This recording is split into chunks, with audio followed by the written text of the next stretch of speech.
Hello, my dear 12th class students. Today we will start with chapter tertiary and quaternary activities. हमने जो पहले chapters किए थे वो कौन से थे? Primary activities, agriculture, mining, gathering and hunting. फिर हमने कौन सा चैप्टर किया? Secondary activities means manufacturing, industries. And now this is the third, tertiary and quaternary activities. So what are tertiary activities?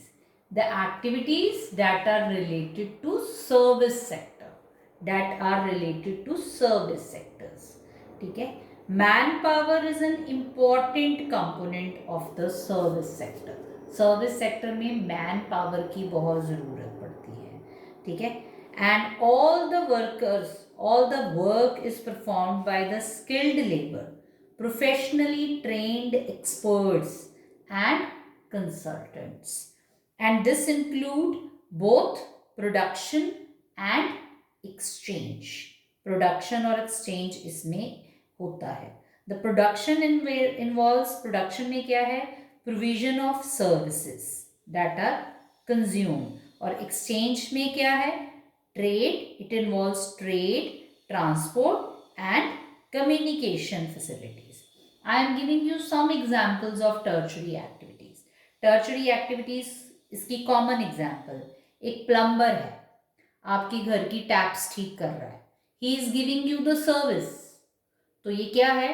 Tertiary activity है, प्लम्बर, ठीक है. Electrician, technician, barber, shopkeeper, driver, cashier, teacher, doctor, lawyer, publishers, all are doing work in the tertiary sectors. Now we discuss the types of tertiary activities. कि tertiary activities कितने types की होती हैं. सबसे पहले ट्रेड एंड कमर्स, जो हम business करते हैं, trade and commerce, this is the first. Then transportation, this is the second. Then communication, third. And then the services. ये आपकी बुक में एक डिटेल्ड टेबल बना हुआ है, वहां से आप इसको अच्छी तरह से पढ़ो, ठीक है. इतनी डिटेल में मैंने यहाँ पे ब्लैक बोर्ड पे नहीं लिखा है, बट आप अपनी बुक से इसको बहुत डिटेल में पढ़ सकते हो, ठीक है. मैंने जो है वो आउटलाइन सा लिखा है यहाँ पे. सबसे पहले ट्रेड एंड कमर्स है, ठीक है. ट्रेड दो तरह का होता है, wholesale trade and retail trade. Wholesale and retail, ये वर्ड आप सब लोगों ने सुना होगा कि होलसेल क्या होता है. जब आप बल्क में चीजें बेचते हो तो दैट इज होलसेल, ठीक है. और रिटेल जब आप अपने शॉपकीपर्स से जाके पास, जो रिटेलर है वो होलसेलर से चीजें खरीदता है. तो होलसेल भी अर्बन शहरों में होता है, रूरल गांव में होता है. रिटेल भी अर्बन एंड रूरल दोनों जगह पे होता है. और रिटेल जो है वो अर्बन में चेन स्टोर, मेल ऑर्डर्स, ठीक है. Then PDS, public distribution system. So these all are the retail commerce. ये रिटेल कमर्स है. अब ट्रेड एंड कमर्स में जो है, ट्रेड इज एसेंशियली होता क्या है? Buying and selling of things, चीजें खरीदना और बेचना. वो रिटेल में भी हो सकती हैं और वो होलसेल में भी हो सकती हैं, ठीक है ना. और जहां पे जो टाउन्स और जो सिटीज जहां पे ये काम होता है उनको हम क्या बोलते हैं? They are called the trading centres. वो ट्रेडिंग सेंटर्स हैं, ठीक है. Rural marketing centres, urban marketing centres अलग अलग हैं, ठीक है. Periodic markets, urban marketing centres, ठीक है. Retail, this is the business activity concerned with the sale of goods directly. अब यहाँ पे रिटेल वाला क्या करेगा? चीजों को डायरेक्टली कंज्यूमर को बेचेगा, चीजों को डायरेक्टली कंज्यूमर को बेचेगा. This is called the retail trading. इसको रिटेल ट्रेडिंग जो है वो बोला जाता है, ठीक है. होलसेल ट्रेडिंग में क्या है? होलसेलर जो है वो चीजें किसको बेचेगा? रिटेलर को. रिटेलर चीजें किसको बेचेगा? डायरेक्ट टू कंज्यूमर को. So these all activities are called the tertiary activities. ये टर्चरी एक्टिविटीज हैं. दूसरी टर्शरी एक्टिविटी है ट्रांसपोर्ट, ये भी सर्विस है, ठीक है, in by which people material and manufactured goods are transported from one place to another place. एक जगह से आप दूसरी जगह पे चीजें लेके जाते हो तो you are giving service to the society. Transport distance, जो आप ट्रांसपोर्ट का डिस्टेंस है उसको किलोमीटर्स में, कि इतना 1 किलोमीटर, 2 किलोमीटर, 3 किलोमीटर डिस्टेंस को हम इसमें नापते हैं, ठीक है। फैक्टर्स अफेक्टिंग ट्रांसपोर्ट, किसी भी जगह के ट्रांसपोर्ट को कौन से फैक्टर इफेक्ट करते हैं? डिमांड, की ट्रांसपोर्ट की डिमांड कितनी है, and routes, these are the two factors which affect the transportation. Next is the communication, this is also the service. इसमें क्या चीजें आती हैं? Transmission of words and messages and facts and ideas. हम words को, messages को, facts को, ideas को कम्युनिकेट जब करते हैं तो this is called the communication, ये कम्युनिकेशन है। इसमें टेली कम्युनिकेशन है, radio, television, mass media, personal communication, mass media. Personally जब आप किसी को टेलीफोन कर रहे हो, लेटर लिख रहे हो तो that is called the personal communication. Mass, when you are talking to so many people at a time, that is called the mass communication। तो mass communication कौन सा होगा? टीवी mass communication का means है, रेडियो mass communication का means है, newspaper mass communication का means है। so this is communication। the last services, tertiary sector का जो लास्ट है वो क्या है? सर्विसेज है। सर्विसेज जो है वो डिफरेंट लेवल्स पे होती हैं। Some are geared to industry, some to people and some to both industry and people। कुछ सर्विसेज आप इंडस्ट्री को दे रहे हो, कुछ सर्विसेज आप लोगों को दे रहे हो, ठीक है। एग्जाम्पल, ट्रांसपोर्ट सिस्टम का एग्जाम्पल ले लो। Low order services such as grocery shops है, लॉन्ड्रीज हैं, these are the common and widespread than high order services or more specialized one, like those of accountants हैं, consultants हैं, physicians हैं, ठीक है। Services are provided to individual customers who can afford to pay for them, ठीक है ना। Individual customers को services provide की जाती हैं जो अफोर्ड करते हैं आपको पे करना, दैट सर्विसेज, इसमें वो सर्विसेज आती हैं, ठीक है। अब जो सर्विसेज हैं ये कौन सी? एक ढाबा वाला है, डब्बा वाला है, टिफिन वाला है, this is also the service, ये भी सर्विस है क्योंकि ये कंज्यूमर को आप प्रोवाइड कर रहे हो एंड कंज्यूमर जो है वो आपको इसके बदले में पे कर रहा है, ठीक है। एंड टुडे मोस्ट पीपल, जो आज के टाइम में ज़्यादातर लोग हैं वो सर्विस सेक्टर में हैं, सर्विस सेक्टर में। बैंक्स में जो जॉब कर रहे हैं they are in the service sector, insurance company में जो काम कर रहे हैं they are in the service sector, real estate में जो काम कर रहे हैं they are in the service sector. अगर आप देखो तो ये लोगों को सर्विसेज हैं।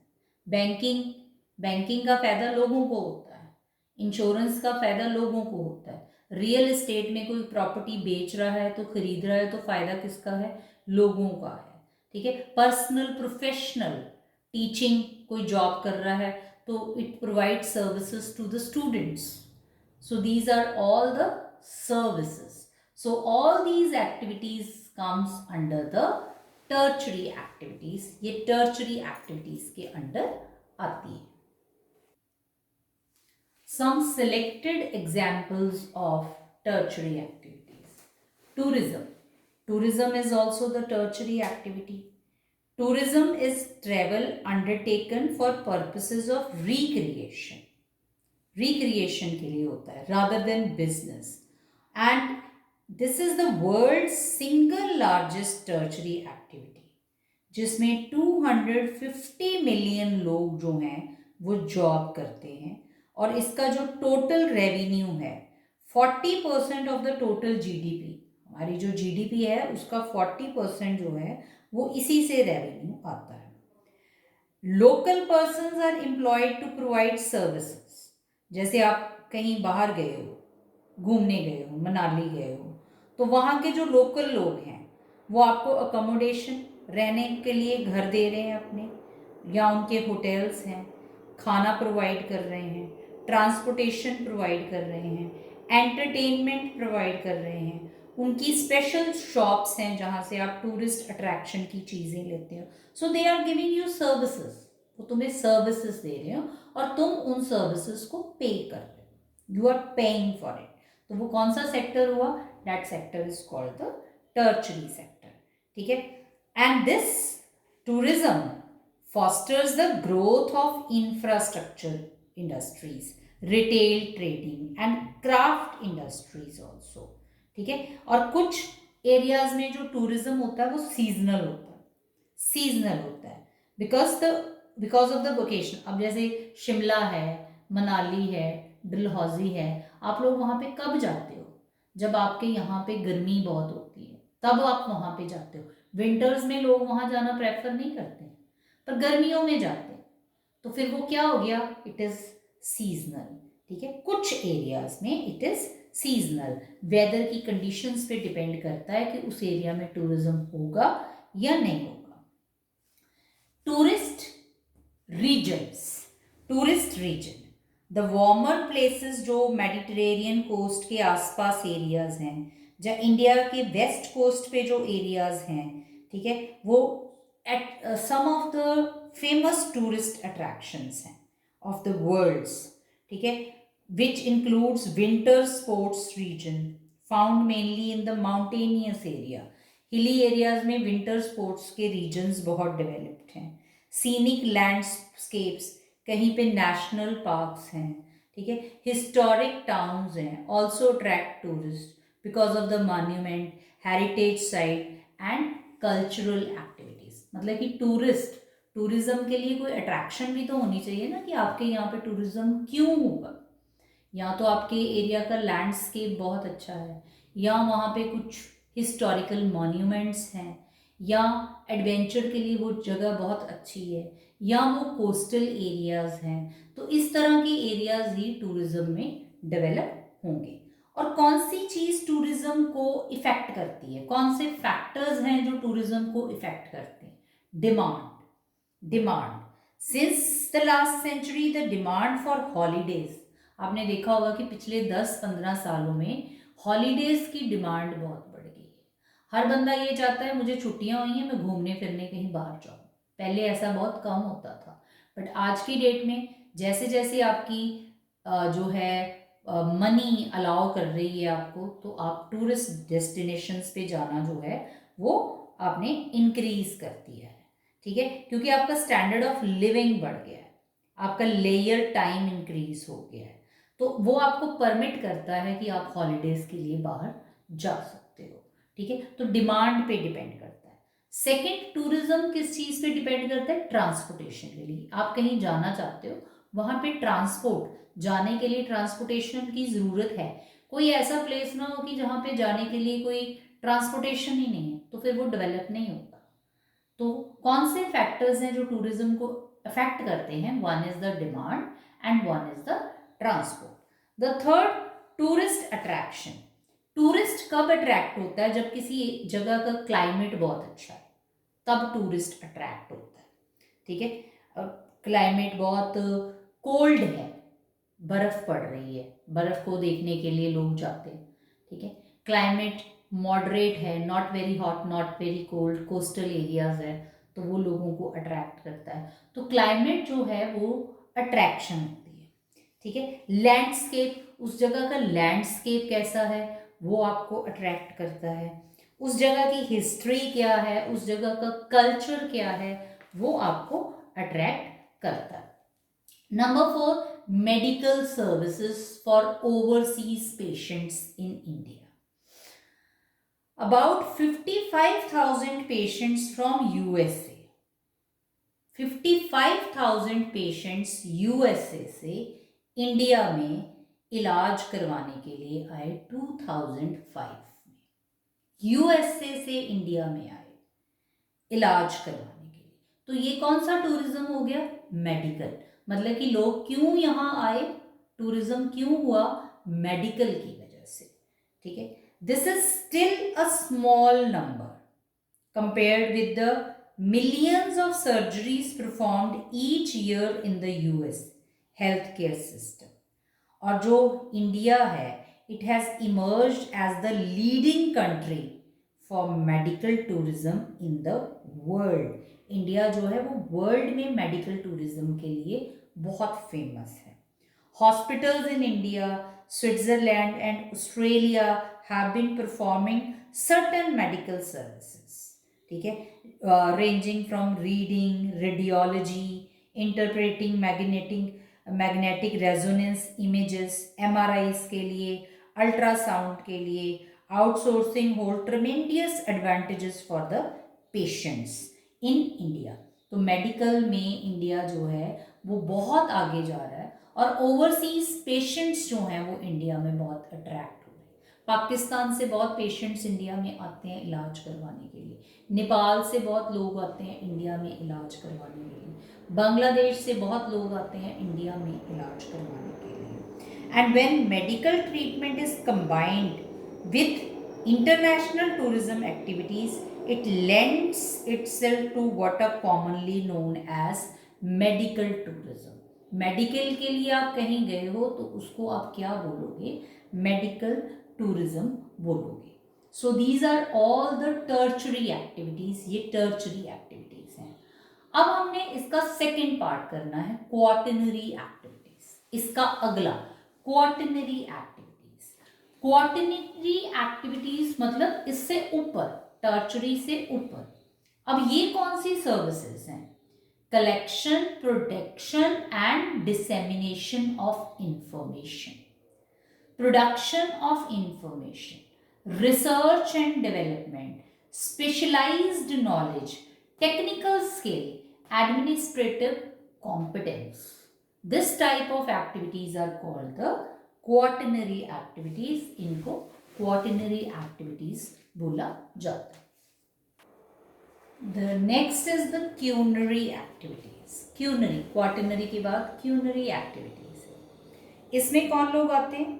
The highest level of decision makers, policy makers, वो ये एक्टिविटी को परफॉर्म करते हैं. डिसीजन मेकर्स और पॉलिसी मेकर्स.